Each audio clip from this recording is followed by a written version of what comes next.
Good evening students competitive इंग्लिशेर आरो एकटी important क्लासे चले आसलाम। तो आजकेर टपिकटा होच्छे एमटीएस पीओआईकिউ वन वार्ड। तो आमरा एर आगे विभिन्न टपिकेर ओपर वन वार्ड डिसकाशन करेछिलाम, जेमन धरो मैरेज होते पारे, विवाह, पलिटिक्स होते पारे, किलिंग्स होते पारे, प्रफेशन होते पारे इत्यादि।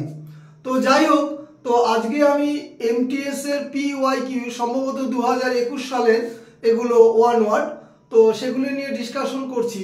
तो डिसकाशन करार आगे एकटा कथा बोले नेই, अनेकेই बोले जे से अफलाइन बा अनलाइने যাই হোক যে তারা আমাকে বলে যে ভোকাবুলারি পার্ট কখনোই কমন আসে না। আমি বলবো দেখো, আমরা যদি ধারাবাহিকভাবে পড়ি তাহলে কমন পাওয়ার চান্স ফ্যাক্টর অনেক অনেক বেশি। তোমার পাশের ক্যান্ডিডেট একটাও পড়লো না রাগ করে, তুমি সেখানে 500টা ভোকাবুলারি পড়লে চান্স ফ্যাক্টর কিন্তু তোমার অনেক বেশি, ওর কিন্তু জিরো। যাই হোক, স্ক্রিনশটের জন্য কয়েক সেকেন্ড সময় দিচ্ছি। चलो क्लासটা শুরু করি। This is Sushant sir, living at Nabadwip. তো শুরু করি। দেখো নাম্বার 1 কি দিয়েছে, নট ফিট টু ইট, মানে খাবার পক্ষে উপযুক্ত নয় বা খাবার যোগ্য নয়। যদি খাবার যোগ্য হতো তাহলে তাকে আমরা বলি এডিবল, মানে খাবার যোগ্য। কিন্তু বলেছে নট ফিট টু ইট, খাবার অযোগ্য, এটা হবে ইনএডিবল।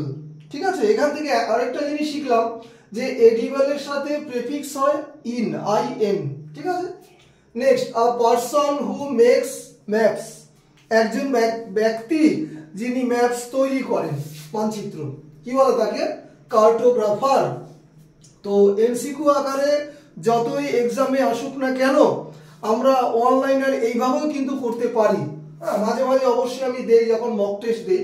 যাই হোক, next, one who dies for a noble cause, একজন ব্যক্তি যিনি মহৎ উদ্দেশ্যে মারা যান। তো দেশের জন্য যিনি প্রাণ দেন বা প্রাণ বিসর্জন দেন, যাই বলি তাকে আমরা কি বলি, বাংলায় শহীদ বলি, শহীদ। ইংরেজিতে বলে মার্টার। নেক্সট, খুব common, a book or paper written by hand, অর্থাৎ হাত দ্বারা লিখিত কোনো বই বা কোনো পেপার, কাগজ, যাই বলি সেটাকে আমরা বাংলায় বলি পাণ্ডুলিপি, ইংরেজিতে বলি manuscript. Next, a place where government records are kept, একটা জায়গা বা স্থান যেখানে সরকারি নথিপত্র, দলিলপত্র, যাই বলি রেখে দেওয়া হয়।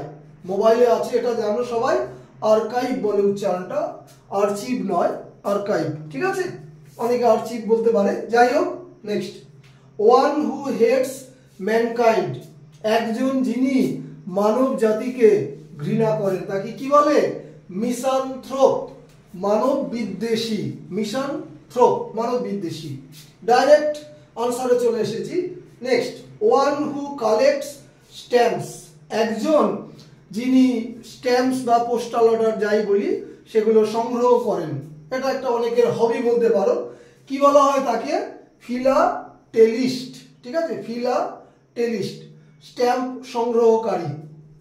Next, one who is not sure about God's existence, একজন যিনি ঈশ্বরের উপস্থিতির ব্যাপারে নিশ্চিত নন, মানে সন্দিহান, তাকে এখানে আমরা তোমরা অনেকেই ভাবে যে ঈশ্বরের অস্তিত্বের ব্যাপারে সন্দিহান, তার মানে মনে হয় ঈশ্বরকে বিশ্বাস করেন না। উনি কিন্তু একবারও বলেননি যে আমি ঈশ্বরে বিশ্বাস করি না।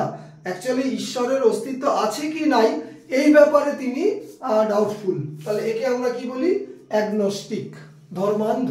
ঠিক আছে, তো ক্লাসের শেষে আমি একটা অবশ্যই হোমওয়ার্ক দিয়েছি, very very important, fill in the blanks. দেখো, books are a great source dash happiness of on at by. সম্পূর্ণ ক্লাসটা বাংলায় বোঝালাম, এবং যে যেখানে বেসিক ইংলিশ পড়ছো খুব ভালো করে মন দিয়ে পড়বে, কারণ বেসিকে যদি তোমরা কাঁচা হও কম্পিটিটিভ লেভেলে এগোনো কিন্তু খুব মুশকিল। বিশেষত এমটিএস এর মতো এক্সামে 10+2 সিজিএল তো আছে, কারণ এমটিএসটা দেখো একদম জীবনের আর্লি স্টেজে তুমি পরীক্ষায় বসতে পারবে। 18 বছর বয়স, মিনিমাম মাধ্যমিক পাস। ঠিক আছে, দেয়ার ইজ নো ইন্টারভিউ, এটা কিন্তু বারবার বলে দেই। তাহলে এমটিএস এক্সামটা ইংলিশ এবং জিকে ওরিয়েন্টেড এক্সাম।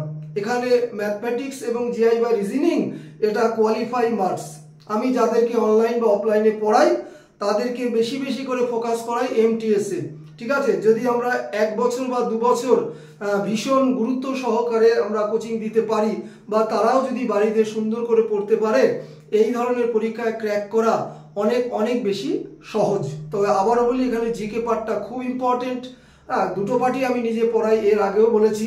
যাই হোক, নবদ্বীপে সেন্টার আছে আমার, অনেকেই জানতে চেয়েছিলে। তো ক্লাস শেষ করছি। Have a good night.